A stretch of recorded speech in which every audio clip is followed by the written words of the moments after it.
দেখো বন্ধুরা, আজকে রান্না করছি ডাল পাতুরি। ছোলার ডাল বেটে নিয়েছি, নারকেল কুড়িয়ে নিয়েছি, আর ধনে পাতা আর কাঁচা লঙ্কা, সেগুলোকে সব রেডি করে নিলাম। এবার ওপর থেকে আমি একটু চিনি ছিটিয়ে দিলাম, দিয়ে এবার অল্প একটুখানি হালকা নুন দেবো, জানো তো, নুন ছিটিয়ে ওপর থেকে একটু নুন ছিটিয়ে দিলাম। এগুলো এই খাবারটা খেতে খুব টেস্টি হয়, জানো তো, শুকনো শুকনো করে ভাত দিয়ে মেখে খুব দারুণ খেতে লাগে। এবার সরষের তেল দিয়ে দিলাম, দিয়ে এবার এটাকে মাখবো।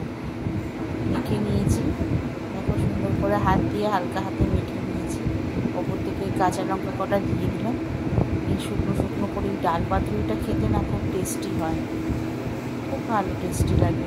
আমার তো খুবই ভালো লাগে, অন্য তরকারি লাগেই না, এটা দিয়ে তোমার খাওয়া হয়ে যাবে।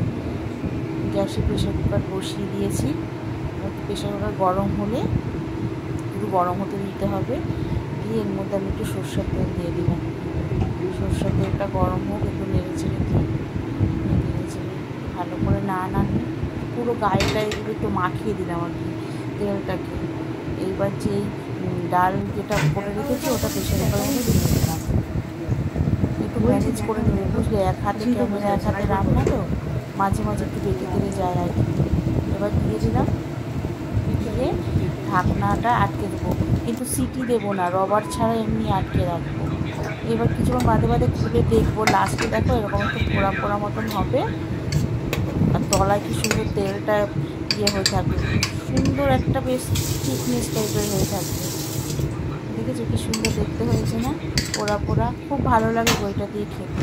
তারাও এবার দেখো থালায় ঢালছি, দেখাচ্ছি, দেখো কি সুন্দর। একবার বাড়িতে করে দেখো বন্ধুরা, ডাল পাতুরি খুব ভালো লাগবে।